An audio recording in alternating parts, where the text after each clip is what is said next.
Today we're going to be looking at how much money you can make investing with a pound. 250p's here. I didn't actually have a pound, cashless society nowadays, struggling on the old coins. So 250p's, but yeah, how much money can we make investing with a pound?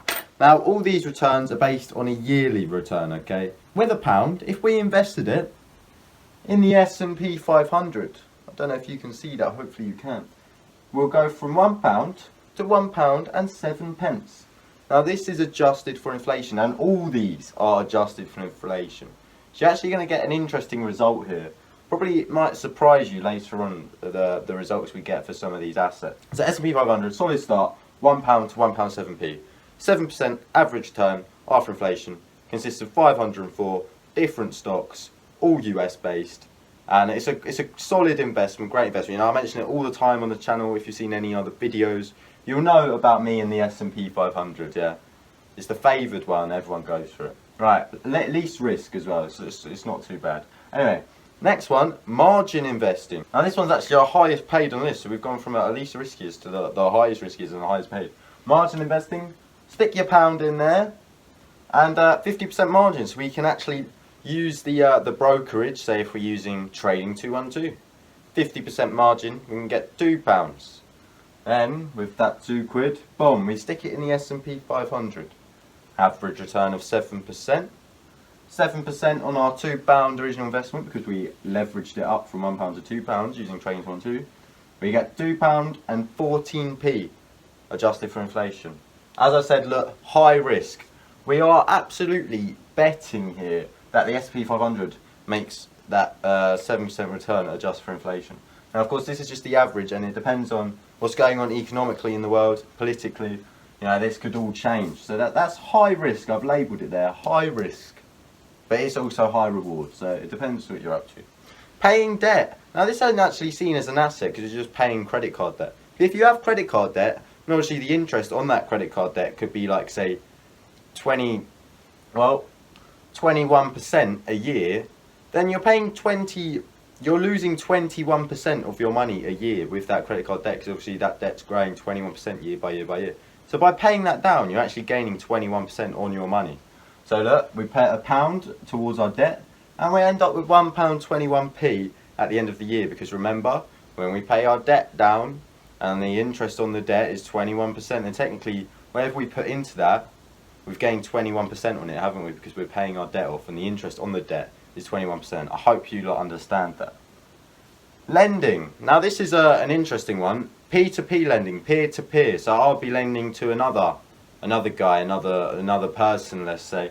And you can average around 2% to 6% adjusted for inflation. So you got your £1 to go to £1.2p, so that's £1.6p at the end of the year. Of course, all these are yearly, as I said at the start. So yeah, that's peer-to-peer lending. No, it's okay, quite least risk. You have to go with a good site though, because obviously if you go with a dodgy site, then they could give you a dodgy borrower, not with a good credit score or something, and then they might not pay it back, so you don't get your money back. But of course, it's okay, 2 to 6%, it's alright, average, right. Bonds. Now of course we know our government bonds, very least risk, yeah, there is no risk involved for this. You're pretty much guaranteed to get your return on this. Of course, all these, there's a little bit of risk involved, but this one, guaranteed to get your return on this. So you go from £1 to 99p, adjusted for inflation. Well, how does that happen? I've stuck my pound in there. This is on the 1 year bond, and you get 1.59% interest on that bond. 1.59% interest, but as our inflation, the average I searched up is 2.5% a year for the UK. So the average is 2.5% inflation. So of course, if we're earning 1.5% on our bond and the inflation is 2.5%, then we actually lose 1%, don't we? So that's why the amount of money we'd have left over, adjusted for inflation, is less, £1 to 99p. Dividends. Now, dividend stocks, they pay on average, well, you can get really high paying ones, but again, more risky. So you can get I'd say 2-3%, maybe 4 to 5% is pushing it on the risk side.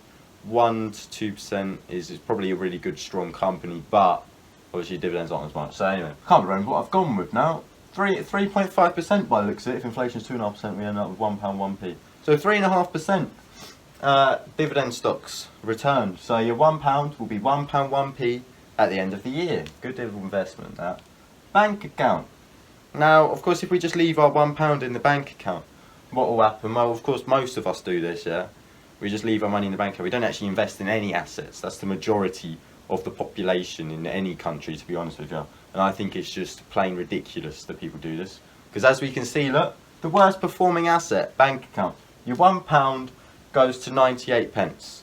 Because obviously inflation, you're not earning anything, you know. At least with bonds, you're still earning your 1.5%. Obviously with inflation, you still end up less. You still end up in the negative at the end of the year. But bank account, yeah, £1, boom, goes to 98 pence. You've lost 2p because you haven't done anything with your money. And inflation is just an invisible tax almost. Next up, we have lifetime ISA. Now, of course, when we invest in lifetime ISA, we are expecting 25% from the government, aren't we? Which adjusted for inflation, which is 2.5%. We've rounded it up, so it'd be 1.23. So we end up with £1 and 23 pence. Lovely little investment into the lifetime ISA. You know, that's probably your greatest option here. Because obviously, margin investing, bomb, high risk. Paying debt, lifetime ISA so far, the best one. So yeah, 25% from the government. It can only go towards a house, but of course, a house is a great asset. You know, real estate. We all want that. So yeah, lifetime ISA, perfect stuff. SIP, self-invested personal pension fund. £1 to £1.18. Why? Well, in a SIP, we get 20% from the government. Now, we can invest up to 40,000 into a SIP, and we get 20% from the government. How lovely is that? You know, not many people know about the SIP. So we can invest 40,000 in the SIP, and we can invest 4,000 in our lifetime ISA. So it's great stuff there. And of course, when we combine this, it's actually really powerful, you know. If we invest in the lifetime ISA, boom, 25% from the government, then we use that money that we got from the government, boom, to put in the S&P 500, which again, we get a 7% return on that. Boom, you can really start to, you know, earn money quick. And of course, we are only doing this with, I can't even get this up, £1, you know, 250p's, £1, don't even have £1 coin. As I said, cashless society nowadays. Ain't no one in the household got a £1 coin. Disappointing. But yeah, so they're all our options.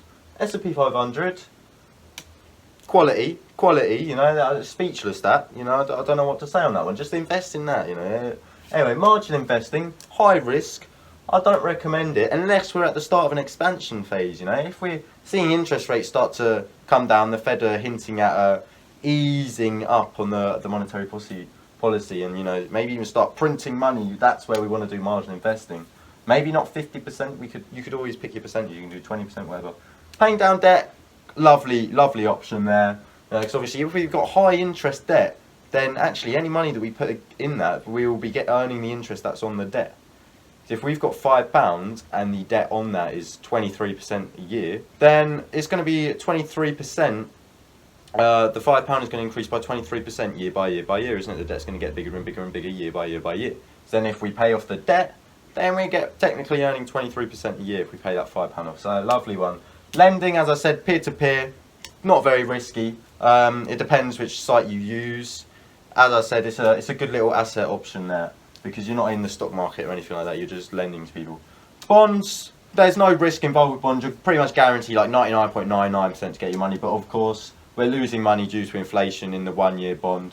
Maybe later on in the 10-year bonds and the 30-year bonds, you might be earning a little bit, but bonds just not worth it. Dividends, as I said, an okay option. You know, if we can get some solid dividend growth stocks in there, that's a good option to go for. Bank account, you're done for if you do that. You're stupid. Only stupid people just leave their money in the bank accounts, and that is 90% of the population. Yeah, it's rubbish. It's not even an asset, is it? You're just sticking it in your bank. You can't be asked to do anything with it. Stupid things. I was going to say another word, but I can't say that one. Lifetime ISA, great option there. As I said, 25% from the government, obviously just for inflation, it's sort of about 23%, depends on what inflation is. And SIP, 20% from the government, up to 40k you can put in your SIP, and up to 4k you can put in your lifetime ISA. So there we are. There we have it. There are all your options, investing with £1. You know, I wouldn't say we can make millions from £1 coin, but we've certainly got a few assets we can use with £1. And I might be releasing another video, say £100, £1,000, £10,000, £100,000, £1 million, you know. And generally, the more money you have to invest, the higher the investment returns go and the least the risk goes. That's why the rich get richer all the time, because the more money you have, the more returns you can get, the better returns on your money you can get, and with a lower risk. It's actually quite annoying, you know, with these people with millions and they can invest in these sorts of assets like real estate, for instance. You can't invest that with £1, obviously. You know, you have to have a lot of money, but with that you can, very good asset. You know, it's probably one of the best out of all of these. Probably is the best. Of course, lifetime ISA paying debt, but yeah. Anyway, all right. I'm gonna wrap that up for you. Monday's episode, saving up for recession, a great one. That's gonna be a classic because hint hint. Actually, I'm not hinting anything. You have to wait and watch. So yeah, that's gonna be a good episode. Monday, Wednesday, Friday, as I said, please do subscribe, leave a like, comment on what you want to see. I'm doing this £1 and going to £100 and £1,000 and 100,000. I might do that little gesture there for you. So yeah, see you later then. See you in the next one, I guess. Boom, I'm out. Am I out? Yeah, I'm out.